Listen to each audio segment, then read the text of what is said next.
মাশাআল্লাহ, চরমনার ময়দানে একজন ব্যবসায়ী এসেছে ভোলা থেকে। তিনি বলেন এই বিড়ালটা নাকি সবসময় তার সাথেই থাকে, তিনি যেখানে যান এই বিড়ালটিকে তিনি নিয়ে যান।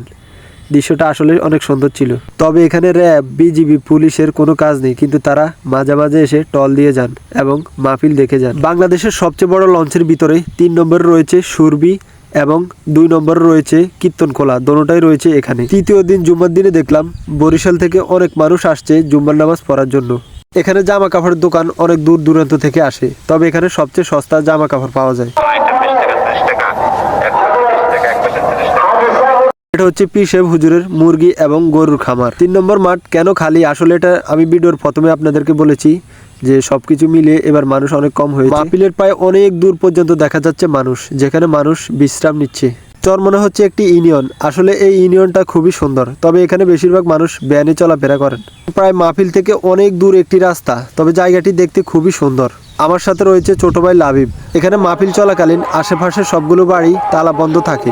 মাহফিল থেকে অনেক দূরে যাওয়ার পর দেখলাম এখানে কিছু ছোট পোলাপান ফুটবল খেলছে। রাত্রিবেলা আবারও এসে দেখি সবাই জিকিরে মগ্ন রয়েছে।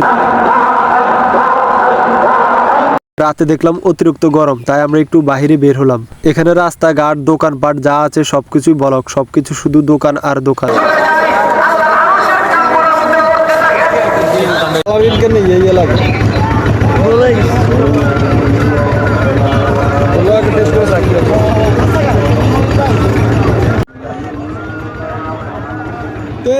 আপনার অনুভূতি কি বলেন? ঠিক আছে, আসলে ভালো লাগছে।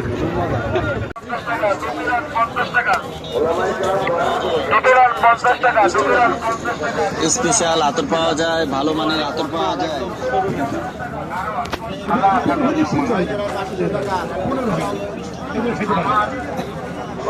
ক্যানভাসের লোক বেচে তো ধন্যবাদ।